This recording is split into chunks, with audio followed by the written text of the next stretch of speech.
uraho uri mu Rwanda wiri gusambana n'inshuti zanjye urarara mu bakobwa amasiha n'amadubu yose umva kakana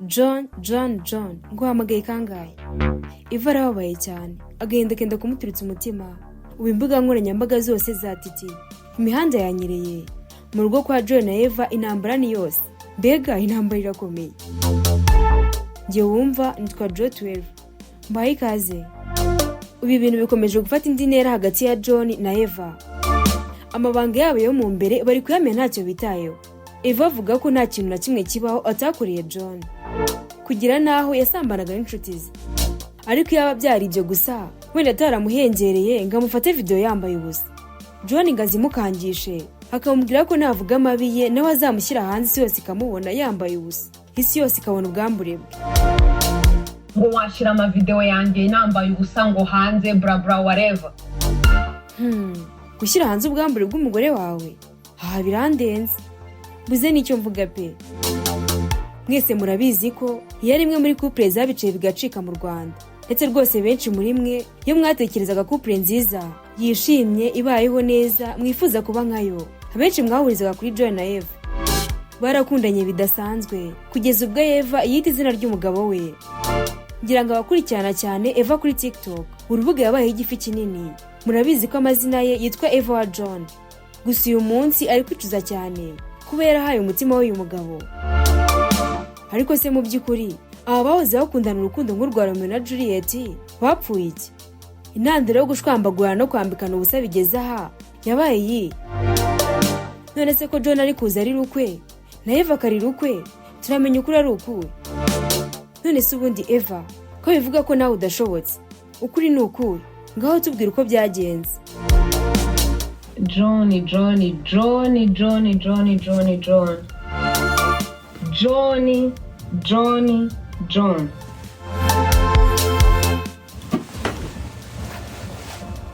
John uri umuntu w'umugabo ndabizi ko uri umugabo uko ugaragara uri umugabo uko uteye uri umugabo niba ushaka kunyataka mu buryo bumwe cyangwa ubundi come to me straight wijya guca ahandi hantu niba ushaka uburyo bumwe ushaka kumbabaza cyangwa kubabaza ikindi kintu cyose cyangwa uburyo bwose I don't know just come to me straight wica mu mpande wijya he wica ku ruhande wijya gusenya izindi ngo witwaje ngewe John ndakuzi ikintu cyose nakumva hanze namenya ko ari wowe cyangwa atari wowe ibi bintu ni wowe ntago nkurengana John twarabyaranye nakurekeye ubuzima bwawe John nagusize mu nzu yawe John habe n'ikiko niki nakuye mu nzu yawe John nta kintu na kimwe ungenza umbaza John nta deni nkubamo kwaba kunzana muri Amerika wariyishyuye twapurikanya amataxi ujya mu Rwanda ujya kuyaguramo indangamirwa urishima wibagiwe ko amataxi ari ayanjye ari ayawe ari ay'umwana John ntacyo mbaza biriya bifate nkaho navuga ngo nakwishyuye ideni ryawe ry'ubuzima bwawe John ndakubaha dufitanye umwana mwiza nicyo kintu ntubahira ntashaka ko gihindura John niba ushaka kunyataka ngwino ngewe ubwanjye wica ku ruhande John ndakuzi n'ubugingo bwawe John ndakuzi ubujajwa bwawe John ndakuzi ubugoryi bwose wakora John ndakuzi John nta kuntu utangiza John nta kuntu utangize wirirwa mu nshuti zanjye urongora inshuti zanjye wanshwanishije n'inshuti zanjye amasiha n'amadubu yose ngenje kuri WhatsApp iyo mana yanjye ntago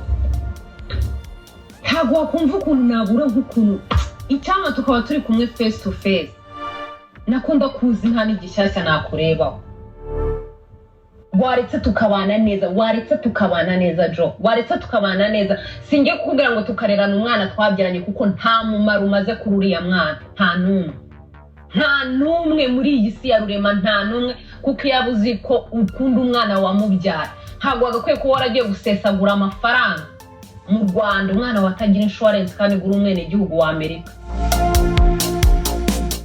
John ubuzima bwawe ndabuzi, John ndakuzi ukuntu reactinga, John ndakuzi mu rugo ufata ibyangombwa byanjye ukirirwa ubwira inshuti zanjye ngo uzatuma safaringa ngo wanzanye muri Amerika ngo nta kintu nzagira. John ntabwo nzi, I'm a survivor, ntabyo uzi. John nicaye hanze ndagukunda, John ni izina ryawe ndakubaha. Nirirwa John nagutegereje imyaka hafi 3 nta mugabo unzi ngo ndagutegereje ngo nashyingira mu mugabo nkubaha. John nkubaha, ndabyara umwana nicara mu nzu ndakurerera. John ndirerera, ntabwo nakubwira ngo ndagusuzugura, sinshaka gusuzugura mu bundi buryo. John mfite umwana nkunda n'ubugingo bwanjye. John mfite umwana uzakura undeberaho, Imana yarambabari. She's very smart, even now arambaza n'inshuro zose aguhamagara ntumwitabe, arampamagara akambwira ngo Tena amekuja tu kununua. John ufite Nimekuja kununua hapa na jambazi. kwa muri ubu bujajwa. John niba ushaka ikibazo cyanjye nawe come to me. Wowe ubwawe tukibana warambwiye ngo tugize icyo dutandukaniraho ngo washyira ama video yanjye nambaye ubusa ngo hanze bra bra whatever. I don't care, just bikorere njyewe binkore. I don't mind binkore kujya hanze se nambaye ubusa ibyo bitwaye. I don't care, nta kibazo. Sex y'abagore iri the same, naseba bikarangira. Ariko ujya gusenya ingo z'abandi uciye mu buntu budafite ikimenyetso, nta hantu na hamwe ibyo uri kubwira abantu wabonye nje nabo tubikora. Nta hantu na hamwe Jo, ndagufite mfite ibimenyetso bya usambana. John mfite abakobwa, John mfite abagore, John mfite ibintu byinshi. John ngira fact uranzi, John ngira fact sindi umugore w'injajwa. John nagusize mu nzu nkureba, natanze amahoro. John twarabyaranye ndakubaha, mfite ubuzima bwawe bwiza n'ubwanjye bwiza, nje nawe twasharinze. Sinshaka mana we, sinshaka kukubahuka. John mfite umwana uzakura, twagiye kuri social media, mfite umwana uzakura, wenda azakura akunda social media cyangwa atazikunda, I don't know. John cyubahiro nkugomba uriya mwana. John umwana wanjye, ubuzima bwanjye. John ndi gusafaringa. John naragusize mpera kuri 0. John mpera kuri 0, ntagira umuntu n'umwe muri Amerika. Ubwawe uragenda urantangaza, unyambikurubwa ikintu cyose. Buri muntu wese John urabizi ibyo wankoreye. John urabizi twari tugeze ahantu inshuti yawe Bisore best friend wawe yaje mu rugo arakwiyama. John kumukandagirira mu rugo arakwiyama ku mugore wiwe, nari mpicaye. John nta mugabo wari bwaguhamagare ngo akubwire ngo eva nkora iki. Nakubereye umugore mwiza, nta kintu na kimwe nicuza mu buzima bwanjye nawe, nta na kimwe. Mariage zigira ups and down. John ikintu cyambere kibaho cyiza nuguceceka, ariko John urinjajwa mana ya John. Nuko mu buzima bwa John ugira ababyeyi beza ku isi ya rurema, nicyo cyonyine. Ababyeyi beza ugira, urukundo nakunze papa, urukundo nakunze mama, urukundo nakunze abavandimwe bawe. John nirwo rukundo shaka ko nge nawe ruhora hagati yabo byinshi. John nta kintu na kimwe navuga, twarababazanyije, sindi perfect, narakubabaje, warambabaje, ariko ceceka wigenda unyambikurubwa ngo nakoraga iki. John ngiye kugusebya ngira fact. Uri mu Rwanda wiri gusambana n'inshuti zanjye, urarara mu bakobwa, amasiha n'amadubu yose, ngo ufite girlfriend. Uramwana wo mu rundi kazi uri Canada ngo ufite girlfriend. Ubusazi kuryamana n'inshuti zanjye ntabya. Anyway, njya nibaza nk'ukuntu unyambe ku ruga wenda ko nari umuntu mubi kugira ngo abo bantu bumve kuri imfura. John nta bupfura ugira, ni njyewe ubuzi. None njye muhamagare se mubwire ngo John muhereze fact, muhereze amafoto, muhereze ama message, muhereze ama video yayo masiha n'amadubu wirirwamo. Wirirwa ugenda ubwira abantu ngo nirwaga kuri TikTok ngo nari ntakibashije kuryamana nawe. Ndaryamana nawe wiriwe mu masiha n'amadubu, ndi umugore mubungana iki. John ndakuzi, urabizi neza John, turaziranye. John none ukuntu ugenda unsebya ngo nashaka kuza muri Amerika, ugira miliyoni $1. Ugira iki Jo? Vugisha ukuri John, ugira iki? Ngusiga wari wagiye aho wari wagiye, urabizi neza ko mfite amafoto n'amashusho n'ama message yaho wari uri. Nsiga inzu yawe wari wagiye. John mva mu rugo rwawe ntacyo nikekaga, na driving imodoka yawe njya kwa papa wawe na mama wawe kubabwira ko nge nawe bitagishobotse.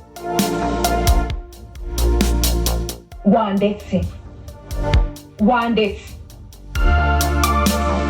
urabizi mbere ko mbere nari umwana mwiza, mbere naragukundaga, nanakuvugisha nkari. Sinzi niba wibuka, mbere naragukundaga ku rwego ntabashaga no kuvuga izina John mu kanwa kanjye. Ariko kubera ubukaritasi bwawe ngeze no ku nshuro ntazi ijambo uko navuga John inshuro zingana. John twanyuranye mu bintu byinshi ku buryo ijambo ryasohoka hanze namenya ko warivuza cyangwa utarivuza. Hagarika ubu bugoryi urimo. John twarabyaranye, impamvu nakuretse John naragusize njyewe ubwanjye. Naragusize wowe wari ugeze ahantu ku byaha byawe reacting ugashaka kunyicira mu nzu yawe, ukampatisha amenyo ugeze ku rwego utabasha no kunkubita igipfunsi nk'umuntu w'umugabo ukandya amenyo. Are you serious? Really? Aha kanya mu rutugu rwanjye ngira inkovu z'amenyo yawe. John biriya byose navuye mu rugo rwawe, sinashakaga kwisanga muri polisi nge nawe. John nubaha memory twagiranye, nubaha umwana. Sindi umugore mubi, nturi umugabo mubi, ntituri abantu bo guhora turwana mu nzu. Nabonye ko umubano wanjye nawe udashoboka, ndaguhunga ndagenda. John nasize ibyawe byose naragiye ntangirira kuri 0. Aka kanya ikintu cyose mfite ntacyo ngomba John, ndihiringa sindyama John, ndihiringa kugira ngo nzarebe uko nakurerera umwana wanjye. John nkubahira ababyeyi bawe bandereye, nkubahira abavandimwe bawe bankundira umwana kandi nanjye bankunda. Rero ikintu nkwisabira, niba ushaka kuba famous mu buryo bumwe cyangwa ubundi, niba ushaka revenge mu buryo cyangwa ubundi, come to me straight. That's it. I swear to God, John, mbabarira woweho ntacyo ngomba navuga ngo ntabwo twanga. John, sinshaka kuzibona na rimwe ntengushya ababyeyi bawe. Papa wawe mufata nka papa wambyaye, urabizi neza. So please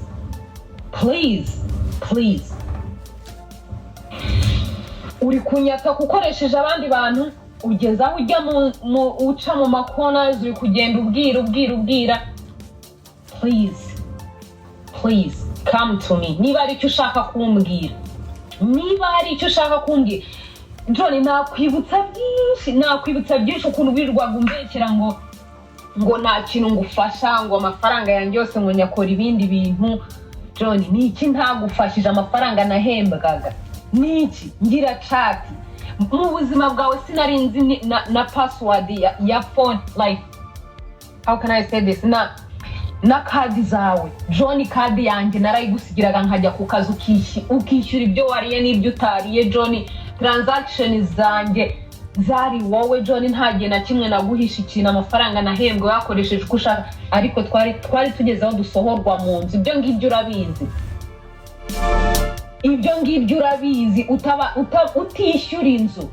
utishyura inzu kubera iki? Kubera amadeni ufite hanze. Amadeni wagiyemo ryari? unkorera iki? John, wari ugeze aho urya ibibanza byanjye, nawe umugabo wubase ukarya ikibanza umugore wawe atabizi.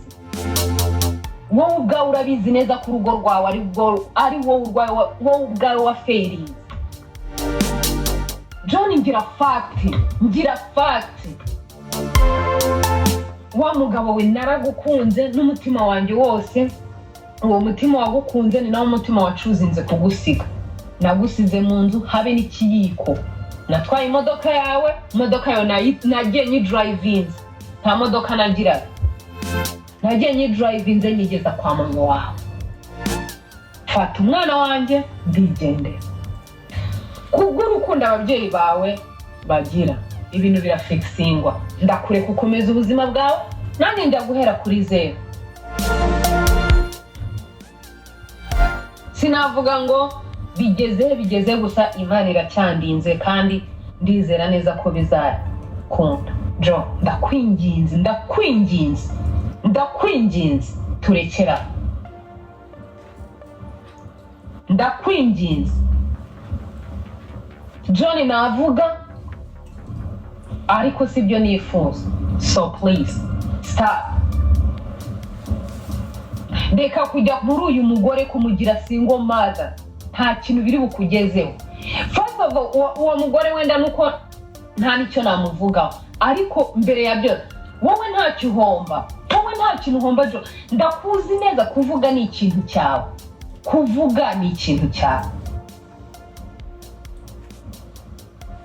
Ntago nakubwira ukuntu.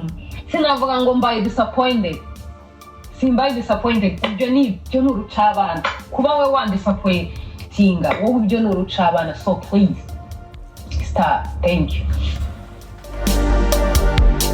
Ngayo nguko rero ngibyo byasaga Eva n'uwahoze ari umugabo we John bakomeje gutana mu mitwe nyuma yo gutandukana. Ikibazo ndi kwibaza ni birarangira bite? Ninde uri butsindira urugamba? Njye ntago mbizi. Gusa icyo nzi neza nuko niba wadukurikiranye kuva ku munota wa mbere kugera ku musozo wamenye ukuri. Uko byose Eva yabyivugiye.